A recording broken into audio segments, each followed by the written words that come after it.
오늘 이재명 대통령이 취임 이후 처음으로 국회 시정연설에 나섰습니다. 하지만 여야 간의 입장차로 인해서 이번 추경안이 원활히 처리될지는 불투명하다는 관측이 나오는데요.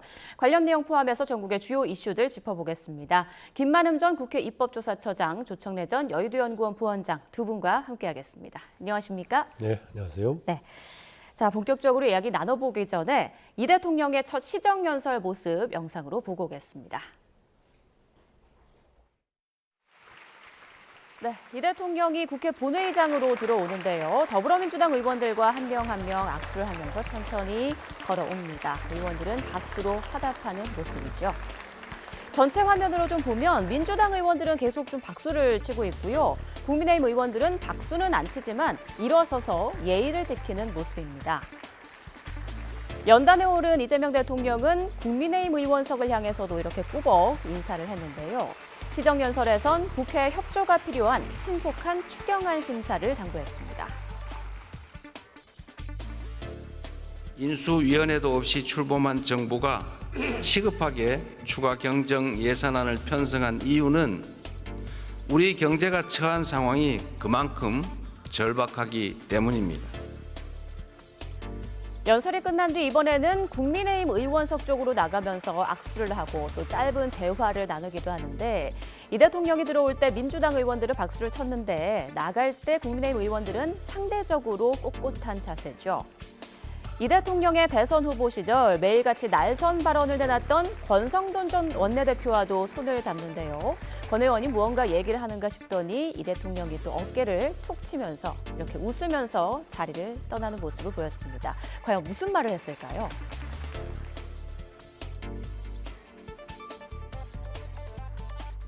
총리 임명은 총리 임명 안 된다라고 그런 얘기하니까 알았다고 붙인 거야. 이 대통령은 본회의장을 나가기 전 민주당 당대표 선거에 나선 박찬대, 정청래 의원과 차례로 손을 잡았습니다. 대통령이 손가락으로 두 사람 손을 가리키자 두 사람이 대통령과 손을 잡을지 서로 손을 잡을지 주저주저하다 그냥 세 사람이 함께 손을 잡고 웃는 장면이었습니다. 시정연설이 끝나고 퇴장할 때까지 본회의장의 박수 소리는 약 8분 동안 이어졌습니다. 자, 여러 장면들이 포착이 됐는데 두 분은 시정연설 좀 어떻게 보셨는지 궁금합니다. 어떠셨어요? 예, 국회에서 치렀던 취임식 이후에 이제 시정연설 방식으로는 처음 한 거죠. 오늘은 주제가 추경에 관한, 경제에 관한 그 주제였었지만 그래도 처음 하는 시정연설이니까 국정 전반에 관한 일반적인 원칙도 몇 가지를 얘기했습니다. 공정의 문제라든가 또 외교에는 여야가 없다라든가 여러 가지 얘기를 했습니다. 그런데 재미있는 것 중에 하나가 역대 모든 대통령들이 항상 강조했던 게 공정이었어요. 예. 규칙을 지키는 사람이 피해보지 않도록 해야 된다 이런 얘기였는데 반복되는 이유는 말은 그렇게 하면서도 실제로 지켜지지 않았기 때문에 반복적으로 공정 문제가 제기됐는데요. 이 문제를 타개하는 방법은 춘풍추상, 그러니까 자신의 주변과 관련된 사람들에 대한 뭔가 위법 편법은 확실하게 엄격하게 다뤄주고 다른 국민들은 좀 따스하게 대해주는 이런 원칙이 관철된다면은 이재명 정부 들어와서 공정은 어느 정도 관철될 거다 이런 주목을 하고 싶고요. 또 하나 경제 관련 얘기에서는 좀 여당하고 시각이 있는 차이가 있는 것을 두 가지를 강조했습니다. 타이밍 얘기를 했었죠. 경제는 타이밍이다. 그래서 이 시점에서 추가 경정 예산을 통해서 뭔가 활성화시켜야 된다 이런 얘기를 한 겁니다. 그동안에 현재 국민의힘 계열 쪽에 되게 시각이 국가 부채 얘기를 하면서 너무 재정 많이 푸는 건 문제가 아니냐라는 얘기였었는데 긴축한다고 고집하다가 타이밍을 놓치면 안 된다. 이 점을 강조했던 것이 좀 주목을 끌었습니다. 네, 시정연설에 나서기 전에는 의원식 국회의장과 또 여야 지도부와 사전 환담을 하면서 추경안 통과 협조를 또 당부하기도 하고 제가 이제 의리여서 각별히 잘 부탁드린다 이런 언급도 했다고 하는데 지금 보니까 김용태 비대위원장 등 야권에서는 김민석 총리 후보자 지명 철회를 좀 많이 요구한 것 같더라고요. 그렇죠. 그러니까 이제 대통령을 뵐 기회가 많지는 않으니까 지금 김민석 후보자와 관련된 거치 문제를 정리해 줄 분이 이재명 대통령이라고 보고요. 말씀을 드린 거고요. 오늘 이제 일정은 추가 경정 예산안에 대한 시정연설이기 때문에 그 내용은 사실은 이미 언론을 통해서 정부 발표를 통해서 다 나왔지 않습니까? 그래서 이재명 대표의 시정연설 내용은 특별한 내용은 없었고요. 그 부분보다는 야당과의 협치를 강조하는 모습, 예. 그다음에 국회의사당을 떠난 지 얼마 안 된 대통령이니까 야당이나 뭐 동료들한테 그 예의를 갖추는 모습은 상당히 보기가 좋네요. 네. 그거는 뭐 여야를 떠나서 그렇고요. 근데 진정한 협치라는 것은 이렇게 뭐 말씀으로 하시고 행동 뭐 제스처로 보여주시는 것보다는 인사라든가 국회 운영을 통해서 보여주셔야 되지 않겠습니까? 그래서 지금 가장 큰 현안은 추경이니까 추경을 협의하는 과정에서 야당의 주장을 일부 좀 반영을 해서요. 그 현금 살포에 대한 우려를 좀 줄일 수 있는 방향으로 좀 해주시면 좋고요. 그 다음에 당면한 과제가 지금 김민석 후보자 인준 문제니까 예. 이거는 결자 해지의 차원에서 이재명 대통령께서 좀 뭐 지명 철회라든가 이런 부분까지 고려해서 좀 해주시면 좋겠다 이 생각이 듭니다. 앞서 이제 화면으로도 봤지만 그 이재명 대통령이 권성동 의원의 팔을 이렇게 가볍게 툭 쳤는데 내막을 좀 보니까 총리 임명은 안 된다라고 이제 권성동 의원이 2번 말하니까 이 대통령이 알았다라면서 이제 어깨를 쳤다고 하더라고요. 이 장면은 좀 어떻습니까? 네, 권성동 의원 본인이 확인을 해줬죠. 예. 2번이나 거쳐서 얘기하니까 툭 치고 지나갔는데요. 대통령실 여러 가지 보도를 보니까 대체로 그대로 지나가는 기조로 보입니다. 오늘이요. 조금 뒤에 다시 논의할지 모르겠지만요. 임명 관련 그대로 지나가는 걸 보이고 조금 전에 화면에 나왔습니다만 이제부터는 내가 의리다라고 우원식 국회의장한테 부탁을 했는데요. 현실적으로 보자면은 지금 국회 운영에서 우원식 의장의 입장보다는 이재명 대통령의 눈치를 보는 민주당 의원들이 훨씬 대다수일 겁니다. 그래서 더구나 집권 초이기도 하고요. 그래서 가불관계로 보자면 슈퍼갑에 위치했는 것이 현실적으로 지금 대통령인데요. 지금 얘기했던 의례 자세, 국민을 향해서 대통령이 항상 모시는 그런 입장의 의례 자세를 앞으로 견지한다면은 오늘 던진 이야기가 화두가 될 수 있을 거라고 봅니다. 네, 민주당 당대표에서도 이제 뭐 명심 경쟁이다 이런 얘기가 나오잖아요. 그래서 네. 조금 전 또 박찬대 정청래 의원과 이제 셋이 함께 손을 잡고 웃는 모습도 나왔는데 그런 장면은 또 어떠셨어요? 그게 지금 정청래, 박찬대 두 사람의 지금 당 대표 경쟁 과정은 이재명 대표 체제일 때 민주당에서 지금까지 보지 못했던 우리가 얘기했던 이른바 일극 체제라고 얘기했던 이후에 처음 나오는 것이기 때문에요. 보기에 따라서 주변에서 많이 신경 쓰이기도 있는 것 같습니다. 보기에 따라서는. 그래서 서로가 너무 경쟁 관계와 갈등 관계로 보이지 않으려고 좀 노력을 하고 있는데요. 예. 만약에 오늘 그 자리에서 혹시 대통령의 손이 악수하는 데를 한쪽으로 치우쳤다면 또 거기에 대한 과잉 해석이 주관적인 해석이 나올 여지도 있기 때문에 논란이 여지가 없이 손을 같이 세 사람 같이 묶어서 꼭 잡았던 그런 장면 같습니다. 네, 뭐 전반적으로는 분위기가 그리 나쁘지 않았던 것 같습니다. 그런데 추경 논의도 원활하게 좀 이루어질지는 의문인데 이제 민주당은 6월 임시국회 회기가 끝나는 다음 달 4일까지 처리하겠다는 입장이고 민주당 단독으로 처리될 가능성도 있을까요? 어떻게 예상하십니까? 지금 민주당에서 보여주고 있는 행태는 단독 처리하겠다는 거죠. 왜냐하면 27일 날 지금 국민의힘이 반대하는데도 본회의를 열어서 상임위원장 중에 예결위원장을 밀어붙이겠다는 거 아니에요? 그게 추경 처리를 위한 건데요. 7월 4일 7월 임시국회 회기가 6월 임시국회 회기가 끝나는 마지막 날에 예. 추경안을 처리하겠다고 예고한 것 자체가 뭐 협의를 하고 무슨 감액을 하든지 정액을 하든지 논의를 하기 전에 저것부터 치고 나오는 것은요. 물러나지 않겠다는 의견을 보인 것이기 때문에 역시 대선 이후에도 대선 이전과 같은 민주당의 국회 독주, 독점, 독재가 지속되고 있다. 그러니까 뭐 얼굴로만 웃으면 뭐 합니까? 실제로 일을 처리할 때 상대방의 의견을 듣고서 자기들이 물러설 건 물러서고 양보할 건 양보하고 이렇게 해야 협치가 되지 않겠어요? 그렇게 하는 게 국회를 위해서도 좋고 그 혜택이 고스란히 국민한테 돌아갈 텐데 민주당은 사실은 웃는 얼굴이지만은 행태는 하나도 변한 게 없습니다. 오늘 시정연설 뒤에 그 여야 원내대표가 또 회동을 했다고 하더라고요. 오찬 회동을. 여기에서 이제 상임위원장 재배분 문제가 또 다뤄졌던 것 같은데 여전히 좀 평행선을 달리는 분위기인 것 같아요. 네, 그렇습니다. 먼저 그 이전에 이제 추경 관련 이제 국회 결정 과정은요. 예. 좀 빨리 될 것처럼 보입니다. 오늘 시정연설에서 강조했던 용어가 타이밍 아니었습니까? 그래서 아무래도 같은 액수를 지원한다고 했을 때 시간을 놓쳐버리면 효과가 반감된다 이런 것을 강조해 보입니다. 그리고 지금 수순으로 보자면은 김민석 총리가 그대로 이제 동의를 거쳐서 임명될 가능성이 큰데 첫 번째 활동이 나머지 보완된 인사 빼놓고는 추경 집행 방식이 되지 않겠는가라고 본다면 그대로 진행될 것 같고요. 예. 지금 질문하셨던 양쪽의 원내 대표단 만남에서 나왔던 가장 큰 게 이제 법사위 쟁점될 거 아니겠습니까? 예. 지난번 자리에서 그런 얘기 했습니다만은요.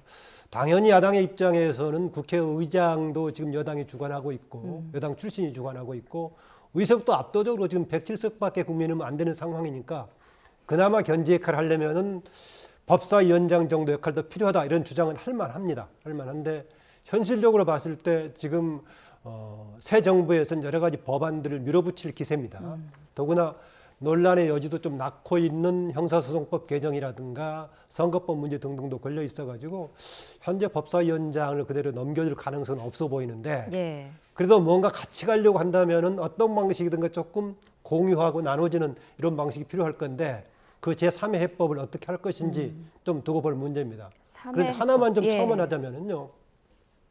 결국은 법사위를 거쳐야만이 모든 법안이 진행될 소지가 있지만은 압도적인 국회 의석을 가지고 있는 여당 입장에서는 꼭 법사위원장을 놓쳤다고 해서 제동이 걸리는 것만 아니다.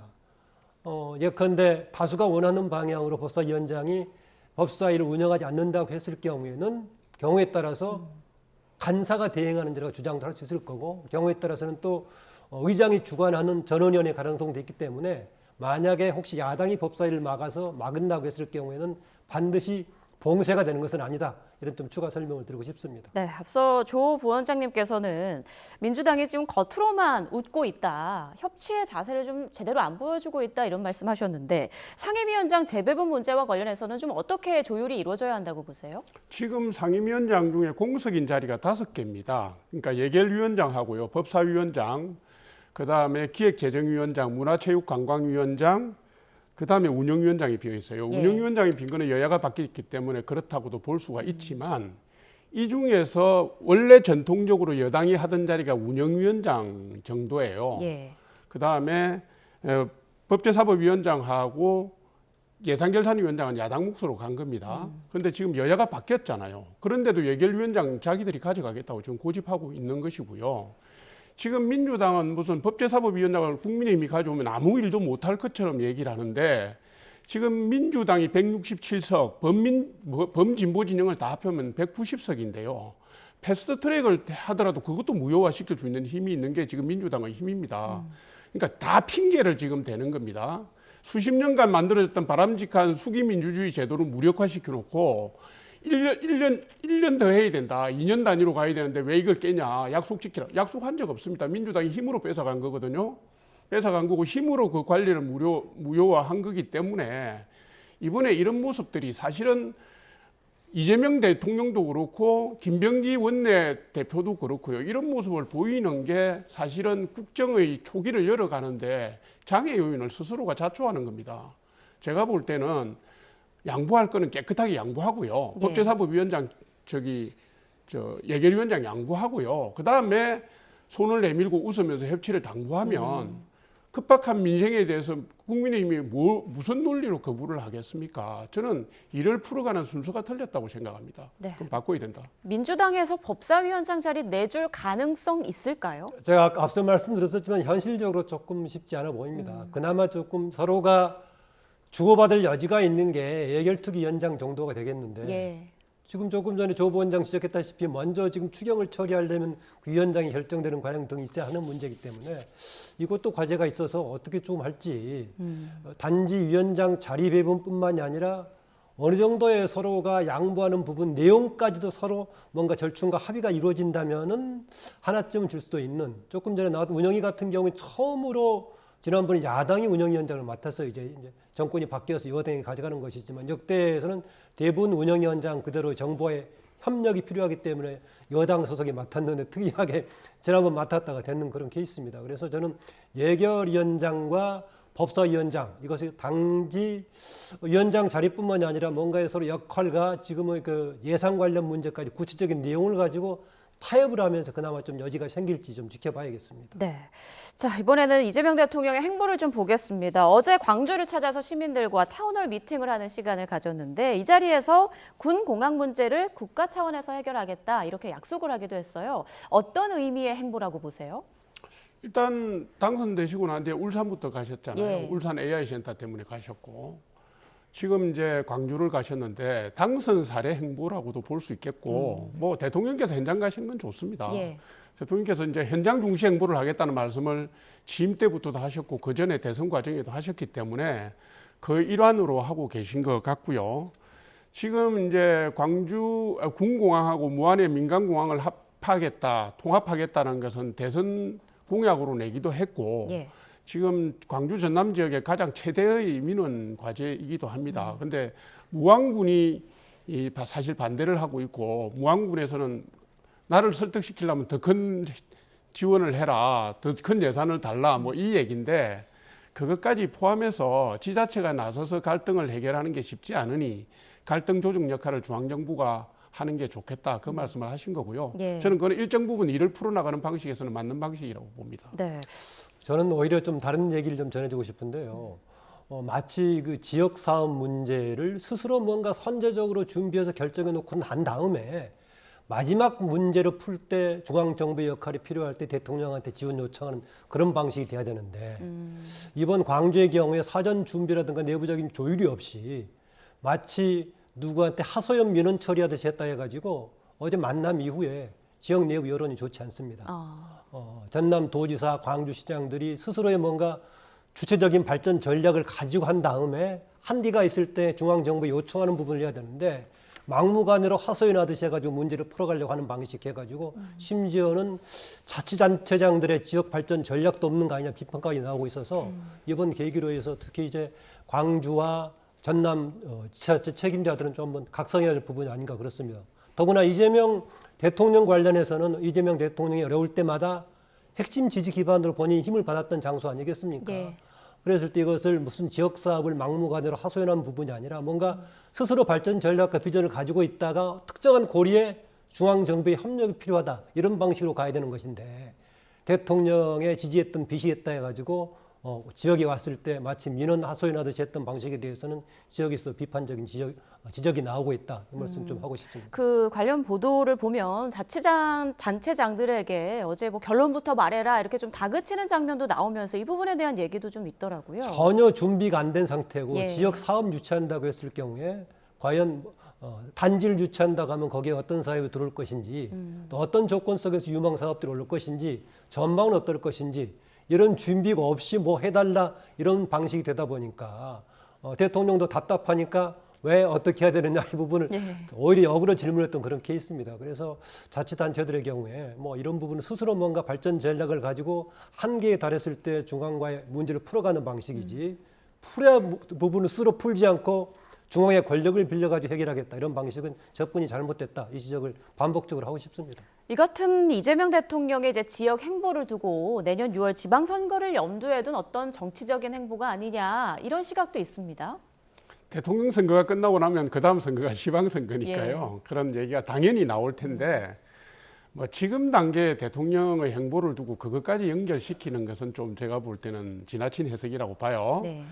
그러니까 내년 6월에 있을 지방선거는 사실 대통령 취임하시고 1년 뒤잖아요. 그러니까 아마도 지방선거는 국정에 대한 평가, 정권에 대한 심판 정서가 주요 그 고리가 될 텐데 네. 뭐 대통령께서 1년 내도록 민생을 잘 살피시고 민생을 잘 해결하시고 정부를 합리적으로 협치도 하시고 하시면 뭐 그렇게까지 지나치게 해석을 하지 않아도 사실상 선거운동을 제일 나서서 하는 게 될 겁니다. 그러니까 지금 뭐 대통령 선거 끝난 지 얼마 되지 않아서 벌써부터 지방선거 연결시켜서 그렇게 하는 게 저는 국민을 위해서나 정부를 위해서나 그렇게 바람직하지는 않다 이렇게 봅니다. 그리고 어제 이제 이재명 대통령이 김혜경 여사와 함께 찾은 곳이 있습니다. 전남 국립 소록도 병원인데 현직 대통령이 이곳을 찾은 게 처음이라고 하더라고요. 선거운동 기간 동안에 김혜경 여사가 대통령이 당선되면 대통령과 함께 오겠다라고 약속을 했던 모양입니다. 예. 그런 차원에서 갔던 거고요. 지금은 우리나라가 좀 한센병에 대해서 상당히 이제 관심에 벗어나 있습니다만은 간혹 이제 오히려 벗어나 있기 때문에 이런 문제에 너무 또 우리가 경시하지 않느냐에 주목을 하기도 하는데 대통령이 방문했던 걸 계기로 관련된 문제가 좀 잘 풀리길 바랍니다. 그리고 대통령의 지역 방문은 저는 바람직하다라고 봅니다. 한편으로는 지난번에 대통령 선거운동 차원에서만 방문을 했었는데 이제 대통령의 입장에서 지역을 도는 것이 필요하다고 보고요. 대통령의 현장 방문 방식이 되게 단체라든가 뭐 공공단체 아니면 민간단체, 이익단체들 이런 데 가는 거 아니겠습니까?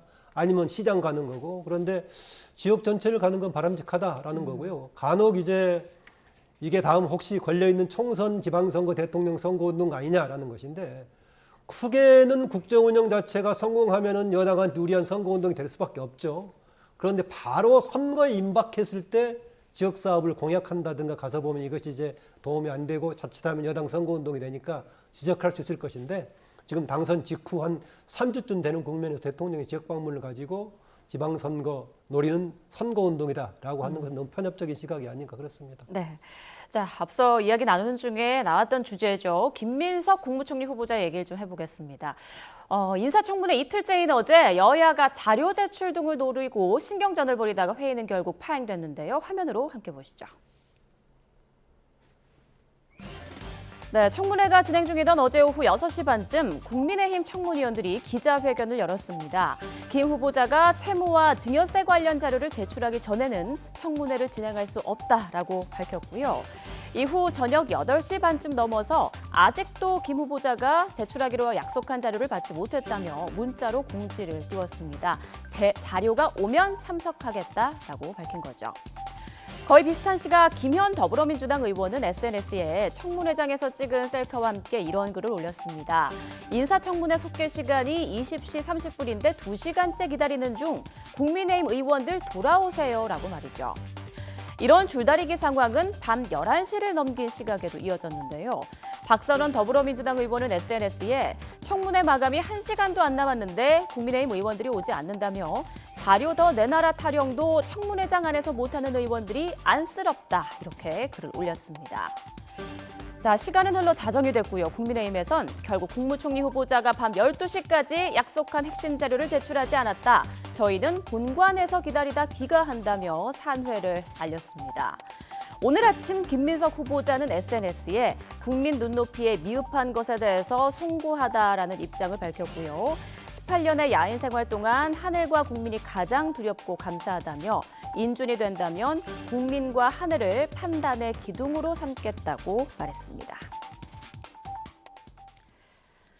네, 먼저 이틀간의 청문회를 좀 어떻게 보셨는지 먼저 부위원장님부터 말씀해 주시죠. 지금 그 김민석 후보자나 민주당의 태도를 보면 참 제가 이게 우려스럽습니다. 이게 아무 문제도 아닌데 왜 문제 삼느냐. 김민석 후보자의 재산이 2억여 원이니까 청빈하게 살지 않았느냐.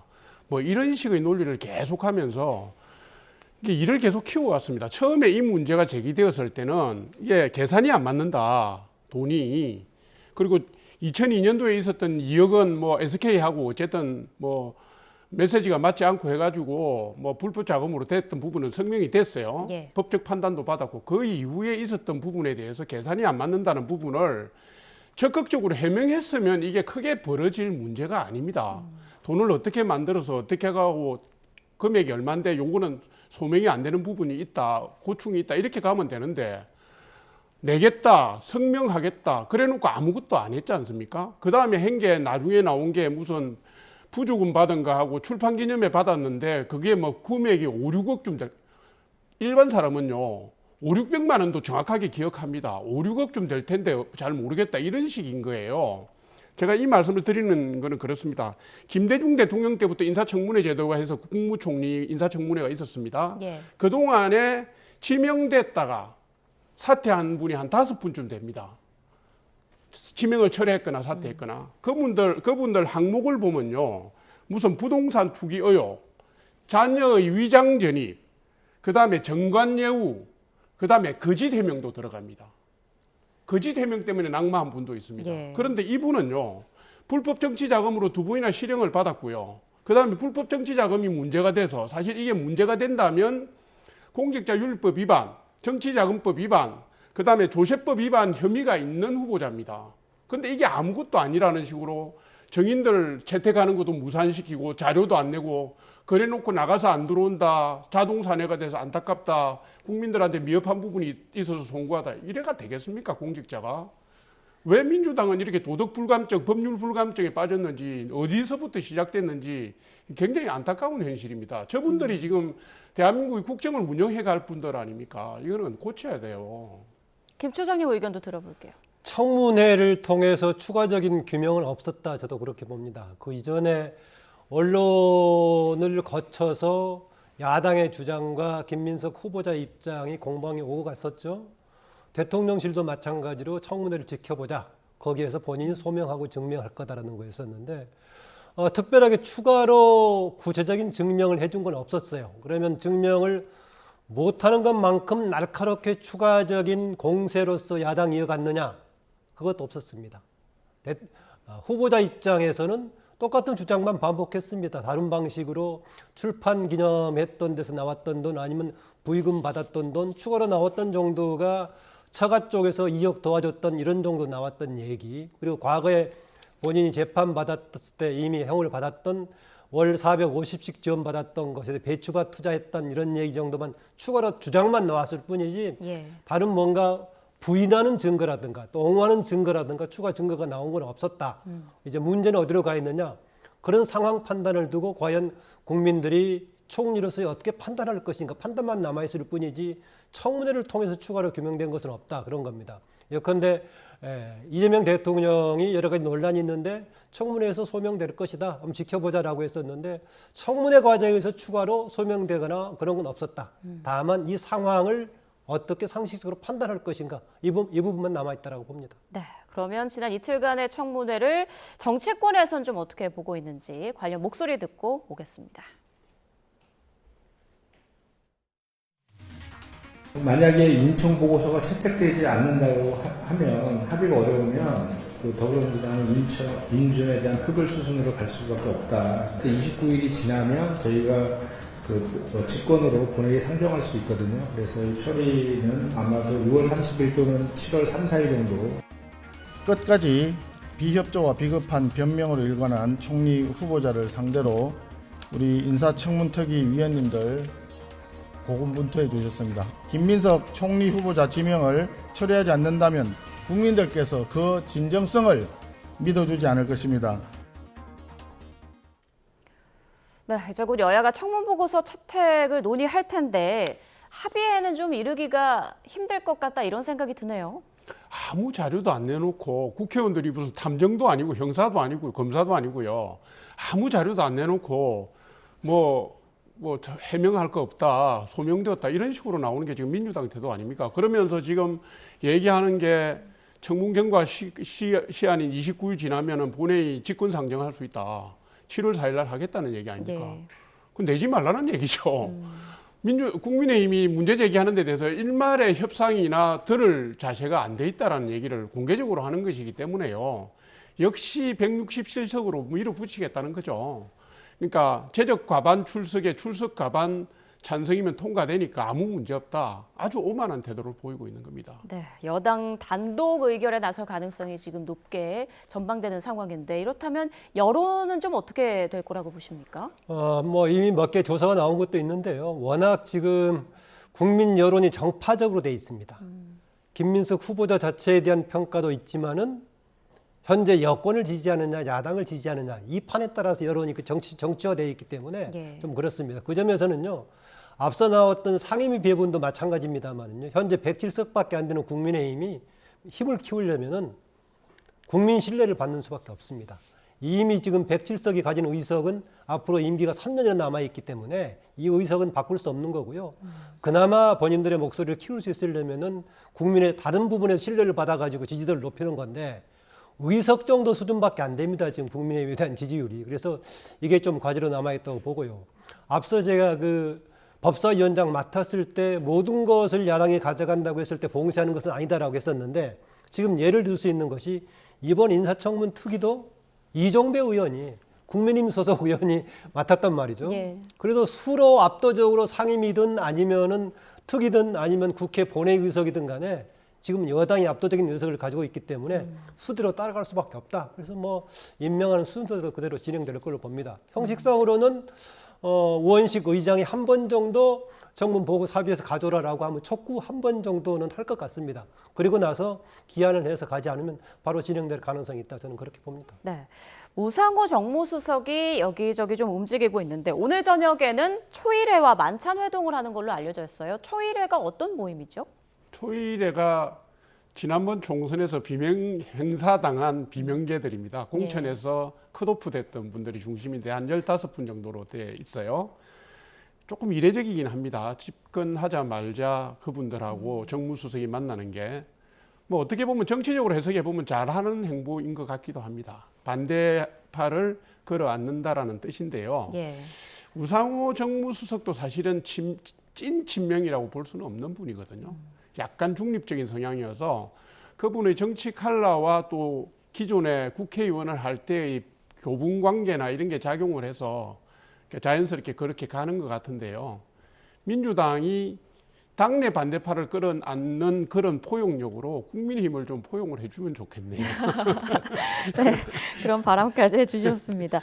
이번 회동은 우상호 정무수석이 먼저 이제 제안을 했다고 하니까 아무래도 이제 이재명 대통령의 뜻이 반영된 그런 움직임 같아요. 예, 정무수석이 그런 역할을 하는 거죠. 예. 뭐 많지는 않습니다만 사실은 우상호 지금 정무수석은 당의 원내대표까지 했던 어떻게 보면 좀 직급을 낮춰서 정무수석 갔는데요. 뭐 전병헌 의원도 전에 원내대표까지 했다가 정무수석을 한 케이스가 있긴 합니다. 그래서 본인도 정치 은퇴, 국회의원 출마하지 않으면서 본의 아니게 공천에서 배제가 됐던 초일의 멤버들하고 비슷한 입장에 있었기 때문에 충분히 이해를 할 겁니다. 아까 그런 정도 포용력을 야당에 발휘해줬으면 이렇게 원하고 농담 비슷하게 얘기했는데요. 집권당이 되다 보니까 집권 세력이 되다 보니까 포용할 수 있는 자원들이 많습니다. 아무리 그래서 현재 국회의원 선거는 이후에 보궐선거가 있으면 다시 한번 기회가 있을지 모르겠지만은요. 정치권 내부에서 정부 내부에서 아마 초일의 멤버들 중에서 서로 의견을 수렴해서 뭔가 자리에 배치하는 방식으로 새로 통합하는 행보를 만들 가능성도 있어 보이긴 합니다. 아, 그러니까 비명계 인사 중에서 이재명 정부 내각에 등용되는 사람이 있을 수도 있다. 이렇게 볼 수도 있을까요? 그렇죠. 만나서 식사 한번 하면서 우리 예. 잘 도와갑시다. 뭐 이렇게만 얘기할 수 없는 거 아니겠습니까? 거기에 한 10대명쯤 구성원들이 되는데 예. 현직 국회의원이 아닌 상황에서 활동할 수 있는 정부의 영역이 있고 새로 정부가 출범하니까 그런 쪽에 뭔가 합류를 시키면서 이전에 본인들과 관계가 좋지 않았던 부분을 한번 다시 포용하는 그런 전략도 충분히 있어 보입니다. 네, 이 부분도 좀 짧게 여쭤보겠습니다. 최근 한 유튜브에서 이제 유시민 작가가 대선을 전후해서 이렇게 돌던 유시민 국무총리 제안 거절설에 대해서 이제 말을 했단 말이죠. 이재명 정부에서 다시 공직을 맡을 의향이 있는지 물어본 적은 있다. 하지만 내가 어떤 공직도 할 생각이 없음을 분명히 했다. 이 내용 좀 어떻게 보셨습니까?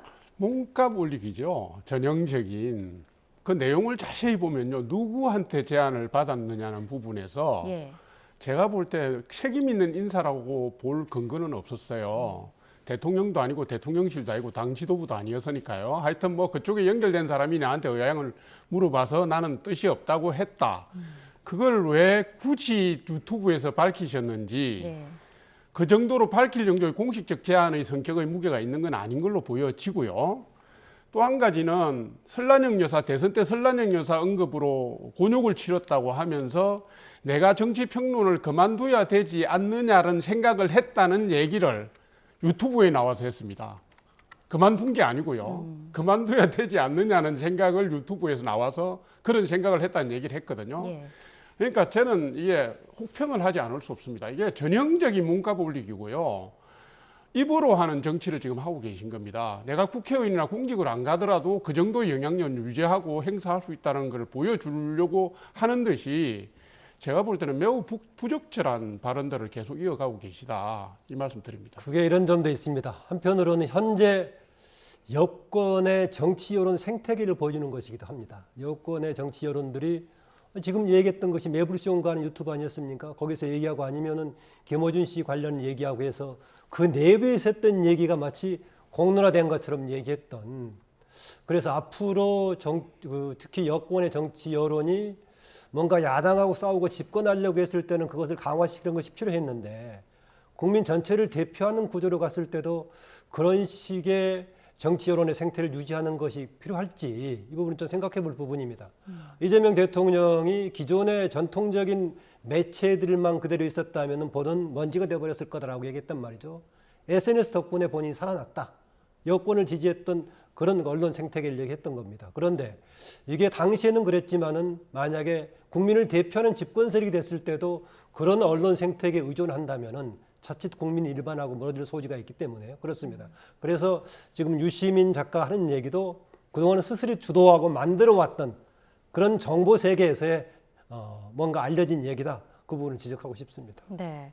자, 이번에는 국민의힘 얘기로 좀 넘어가 보겠습니다. 최근 국민의힘 일각에서 차기 지도부를 집단 지도 체제로 바꿔야 한다라는 주장이 나온 걸로 알려지는데요. 관련한 녹취 듣고 이야기 이어가겠습니다. 어떻게 보세요? 이건 좀 의도가 있죠. 그냥 대표의 결정권을 아예 무력화시키고 집단이 결정하는 구조로 바꾸겠다는 거 아닙니까? 만에 하나 한동이 되는 경우가 두렵죠. 예. 또 최근에 좀 약간 기류가 예. 김문수 후보에 대해서도 별로 탐탁하게 생각 안 하는 기류가 있는 것 같아요. 그런 의도가. 그래서 딱 집단 지도체 이야기 딱 듣는 순간에 예. 또 뭐가 꾸며지고 있구나 하는 우려가 됩니다. 언론에서 이제 통해서 뭐 그런 말씀들을 하시는데 만약에 바꾼다고 하더라도 새로운 당 대표가 들어와서 조금 더 폭넓은 의견 수렴을 통해서 그럼 그 다음 이제 당 대표 선거부터는 집단 지도 체제로 가자 하는 그런 당헌 당규 개정도 하고요. 여기서 그런 중요한 것을 또 바꾼다 그러면 또 그거 가지고 시비가 날 건 아닙니까? 네, 아직까지는 일각에서 나오는 의견 정도인 것 같긴 한데 먼저 집단 지도 체제가 뭔지부터 좀 설명을 해주세요. 이 논란은 상당히 오래된 논란입니다. 이게 뭐냐면 뭐 어차피 대표 뽑는 거니까 국민들이 보시기에 그게 그거 아니냐고 하시겠지만 제가 조금 설명드려 볼게요. 예. 집단 지도 체제는 예를 들면 대표하고 최고위원 4분을 뽑을 때요. 그 순위별로 뽑는 겁니다. 예. 1등이 대표하고 2등, 3등, 4등 중에서 여성이 한 분 있으면 예외로 치고 해서 순위별로 대표와 최고위원을 뽑는 겁니다. 예. 그러니까 두 분의 강력한 후보가 경쟁을 했을 때 대표 경선에서 진 분이 수석 최고위원의 형태로 들어가게 됩니다. 그렇군요. 그러면 지도부 회의를 할 때마다 2위를 했던 최고위원이 계속 문제 제기를 할 수 있습니다. 그러니까 당의 결정도 더뎌지고요. 최고위원 회의는 기본적으로 의결 구조가 합의제에 기반한 투표를 해서 가는 경우가 거의 없거든요. 예. 그러면 한 분이나 두 분이 그 안에서 계속 반대를 하면 당 혁신 아니고 당의 일정이 제대로 갖추지가 않습니다. 그래서 이전에 보수 정당은 집단 지도 체제를 오랫동안 유지했습니다. 근데 이 문제점 때문에 당이 논란을 거듭해서 단일성 지도 체제로 간 거거든요. 지금은 대표 후보는 따로 나가고 최고위원 후보가 따로 가기 때문에 대표 후보에서 진 경쟁자가 지도부에 진입할 방법이 없습니다. 예. 그래서 저 얘기가 나오는 것은 뭔가 당무에 개입하고 싶은 어떤 세력이 내가 대표를 나가서 지더라도 가서 내 발언권을 행사해야 되겠다는 것을 복선에 깔고 있는 겁니다. 그런데 지금 국민의힘의 처지가 어떠냐 하면 전면 쇄신을 해야 되잖아요. 전면 혁신을 해야 되는데 저런 구조로 가가지고 되겠습니까? 그러니까 집단지도 체제는 지금 한각에 논의할 상황이 아니다. 이 말씀 제가 드립니다. 아마 그 뒤쪽에 초점이 강할 겁니다. 따로 뽑으면은 대표 도전했다가 져버리고 나면은 지도부에 갈 기회가 없어지는데 집단 지도체제 방식으로 하면 3등, 4등까지라도 기회가 있기 때문에 아마 그런 전략 때문에 나오는 것 같고요. 그 다음에 제가 반복적으로 얘기합니다만은 지금 시점에서 국민의힘이 할 게 뭔가 지금 당장 총선 있는 것도 아니고요. 결국은 국민의 지금 신뢰를 받는 건데 최근에 뭐 조사에 좋게 나온 게 없어요. 그 점을 해서 봤을 때 왜 국민의힘이 민심의 한가운데 바다에서 지지를 못 받고 있는 것인가. 이것에 한번 고민할 필요가 있다는 겁니다. 지금 이제 이재명 정부 얘기 나오고 있고 또 국회에서의 독선, 독주 가능성까지 경고를 하고 있는데 그걸 막을 수 있는 방법은 국민의 신뢰를 받았을 때 가능한 거지 현재 107석 가지고는 앞으로 3년 더 똑같을 것이다. 그래서 이후에 지도체제 논의도 마찬가지로 과연 왜 국민의 일반 민심으로부터 괴리된 상태로서의 국민의힘이 떠 있는가 이 부분을 반성할 필요가 있다고 봅니다. 네, 집단 체제와 관련해 안철수 의원도 이제 거친 비판을 하면서 당대표를 염두에 둔 거 아니냐 이런 얘기가 나오고 있고요. 한동훈 전 국민의힘 대표는 지지들과의 접촉면을 계속 유지하고 있는 모습입니다. 최근 한 전 대표가 진행한 유튜브 방송 잠깐만 보고 다시 이야기 나누겠습니다. 네, 지금 화면 앞을 가리고 있는 털뭉치 보이시죠? 바로 한 전 대표가 기르는 고양인데요. 간식을 냠냠 먹으면서 방송 도중 이렇게 화면 대부분을 가리기도 합니다. 얼마 전에 한 전 대표 고양이 털을 제거한다며 돌돌이를 얼굴에 문질러서 화제가 됐었는데 그걸 의식한 걸까요? 이런 얘기를 했습니다. 들어보시죠. 얼굴 가려워 똘똘이 또 하고 싶은데 그럼 또 욕먹을까 봐. 네, 그러더니 참기 힘들었는지 화면 밖으로 나가서 결국 돌돌이를 밉니다. 잠깐만요. 저 돌돌이 좀 하고 와야 되겠어요.